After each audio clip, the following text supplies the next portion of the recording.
하브루타 캠프는 참가자 중심의 캠프입니다. 이게 참가자 중심이라는 게 뭐냐면 참가자들을 좀 더 많이 생각하고 참가자들이 어떤 마음으로 앉아 있는가 이런 것들을 더 많이 생각을 하는 거죠. 그러니까 중요한 것 중에 하나가 뭐냐면 과정 없는 결론은 쓸모가 없다. 그래서 과정이 있어야 되고 그 다음에 그 과정 끝에 뭔가 결론, 정답이 있어야 그게 의미가 있는 거예요. 성경 본문을 읽었어. 보통은 어떻게 하냐면 성경 본문을 읽으면 이제 그 다음에 뭐 어떤 일이 벌어지냐면 성경을 해석을 해줘. 그렇죠. 설교자가 해석을 해줘. 나도 그렇게 하고 설교를 해석을 해주면 참가자들은 그 순간 뭐가 되냐면 수동적으로 돼. 그러니까 참가자 중심 캠프라는 건 수동적이기보다 능동적이다. 그러니까 수동적 배움이 아니라 능동적 배움이다에 초점이 있어요. 그러면은 성경 본문을 읽고 해석을 해주면 수동적이 되니까 해석을 안 해주는 거예요. 그러면은 거기서 성경을 읽고 아이들이 생각을 할 수 있도록 시간을 주고 질문을 할 수 있도록 기회를 마련하고 거기서 이제 대화를 하도록 하는 거죠. 그래서 거기에서 차이가 있는 거예요. 성경을 바로 읽고 해석을 해주지 않는다. 그래서 생각할 시간을 준다. 그러면 이제 거기서 이제 능동적인 참가가 이루어지는 거죠. 왜 이렇게 하냐면 이제 과정이 없는 결론은 크게 쓸모가 없기 때문입니다. 왜냐면은 아이들한테 성경을 읽었어요. 그 다음에 결론을 딱 줘버려요.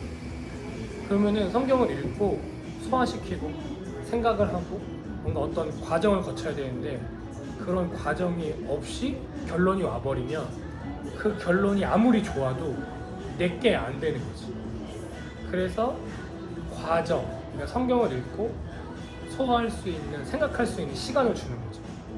예를 들어서 우리가 어떤 드라마나 영화에서 굉장히 재미있는 영화를 보고 지인한테 이 얘기를 할 때 야 이거 되게 재밌어 라고 자기의 어떤 감정이나 그 영화에 대한 총평을 하고 스토리를 얘기를 한다고 해서 감정이 전달이 안 돼. 영화를 봤던 재미, 그 느낌이 전달이 될 수가 없어. 느낄 수가 없어. 왜냐면은 영화를 본 과정이 없기 때문에 아무리 그 결론을 듣는다 해도 자기 감정으로 이제 받아들일 수가 없는 거예요. 성경도 마찬가지인 거죠. 복음이라는 결론이 있어. 우리가 캠프를 하는 이유는 복음을 깨닫게 하고 알게 하기 위함이고 우리는 복음을 전해. 예수 그리스도의 십자가의 복음을 전하는데 그런 부분을 생각할 수 있는 시간들을 줘야 된다는 거죠. 왜냐하면 나 복음을 받아들이기에는 뭔가 불만이 있고 의문이 있어. 이 세상의 악의 구조에 대해서 하나님이 있다고 생각하지가 않아. 그 다음에 내 친구들을 보고 내 부모님을 보고 내 인생을 봤을 때 하나님에 대한 신앙을 받아들이기 어려워. 그리고 딴 게 아니라 성경을 보니까 성경 자체가 안 믿어지는데 이런 초자연적인 역사가 일어나는 게 맞아. 그러니까 각자의 상황 가운데 굉장히 많은 의문도 있고 굉장히 많은 생각들이 있는데 그런 것들을 다 무시한 채 결론을 딱 주면은 진리의 말씀으로 복음으로 이제 감매를 하는 거지.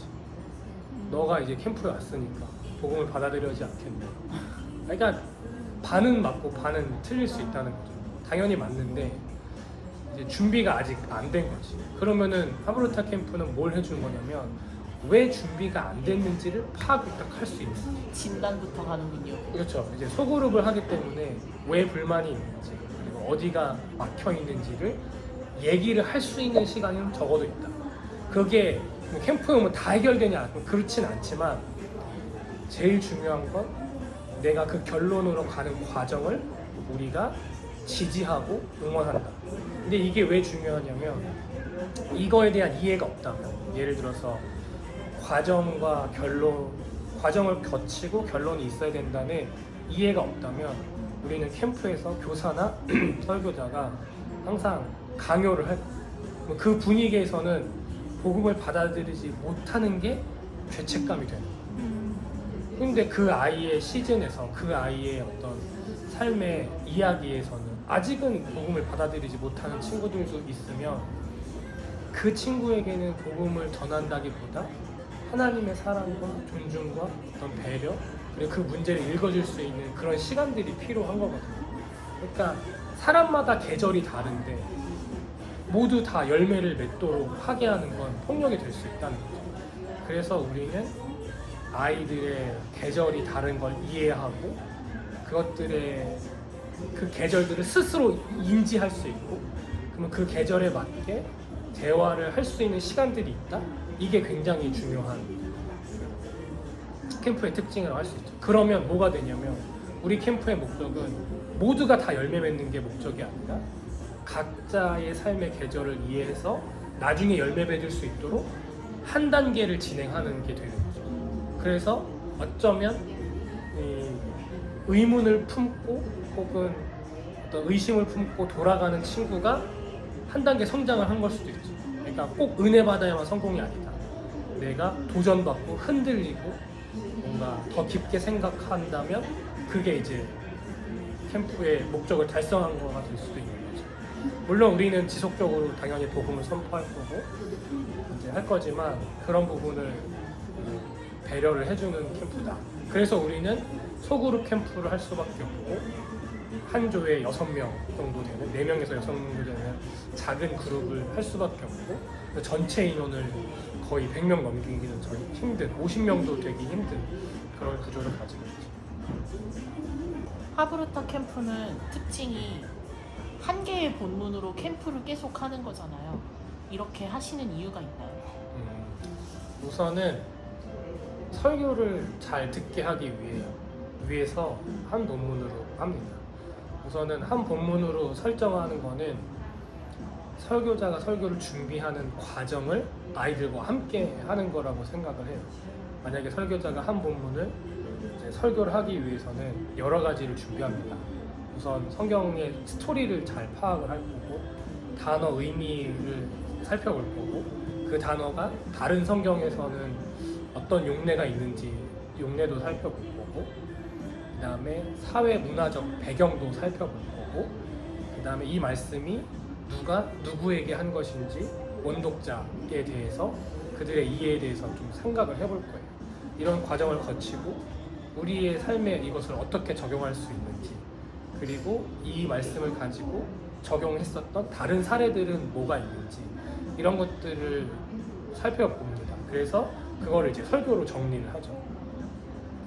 근데 이거를 이제 이 과정을 소화한 다음에 설교를 했을 때 이제 이미 소화가 다 된 거기 때문에 청중은 그걸 들을 때는 집중력이 안 생길 수 있어요. 그러니까 열정이 있고 만약에 말씀을 듣고자 하는 마음이 있으면 상관이 없는데 별 이렇게 마음이 없고 그냥 와서 앉아 있는 사람이라면 그 말씀을 잘 듣기가 어려울 수 있어요. 그래서 아이들한테 그 과정을 시키는 거죠. 야, 단어 뜻이 이거 뭔 거 같아? 한번 생각해 볼까?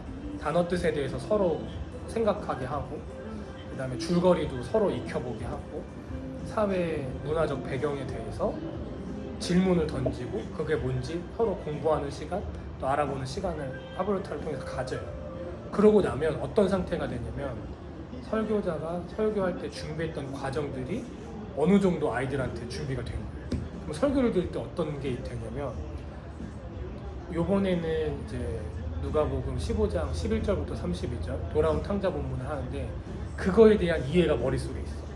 그래서 이거 예수님이 바리새인들한테 들으라고 한 말이지에 대한 정보도 있고 이게 이제 첫째가 누굴 지칭하는지 둘째가 누굴 지칭하는지도 이미 설교 듣기 전에 알고 있고 그다음에 대충 이 메시지나 흐름에 대해서 어느 정도 알고 있는 상태에서 이 메시지가 선포가 될 때는 내가 아는 말씀, 들었던 말씀이 선포가 되기 때문에 집중력이 생길 수 있는 거예요. 그래서 설교가 잘 들리기 때문에 설교가 끝나고 나면 설교자의 어떤 재미있는 스토리가 기억에 남는 게 아니라 이 성경 말씀이 이제 기억에 남는 거죠. 그래서 강의 설교를 할 수 있어요. 원래 청소년 캠프에서는 강의 설교하기가 어려워요. 청소년들이 설교에 집중력이 없기 때문에 처음에 다른 이제 집중을 할 수 있는 여러 가지 얘기들을 하는데, 여기서는 그런 거를 많이 안 해도 애들이 성경에 대한 이해가 있기 때문에 강의 설교를 해서 성경을 좀 깊이 있게 설교를 할 수가 있게 되는 거죠. 그래서 우리는 믿음이 있어. 어떤 믿음이 있냐면, 하나님의 말씀이 아이들 마음 가운데 새겨질 때 그 말씀이 아이들을 변화시킬 수 있다.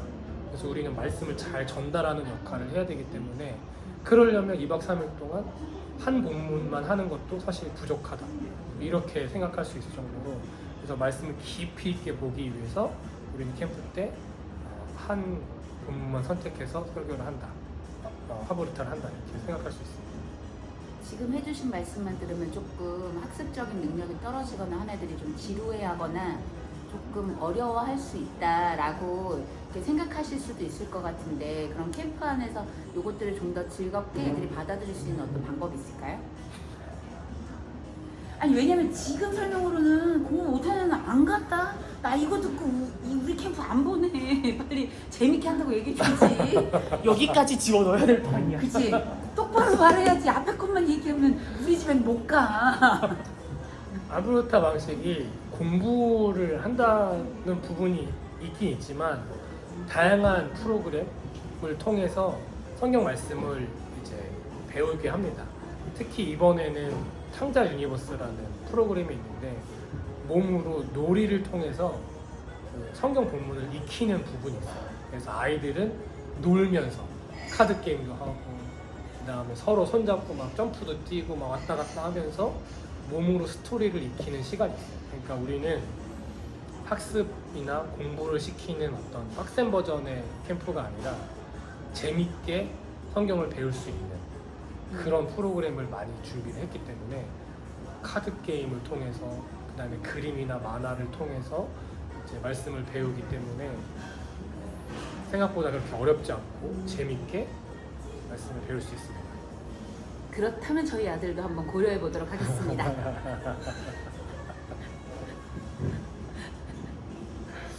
아들, 생동감 하프타 캠프 가자.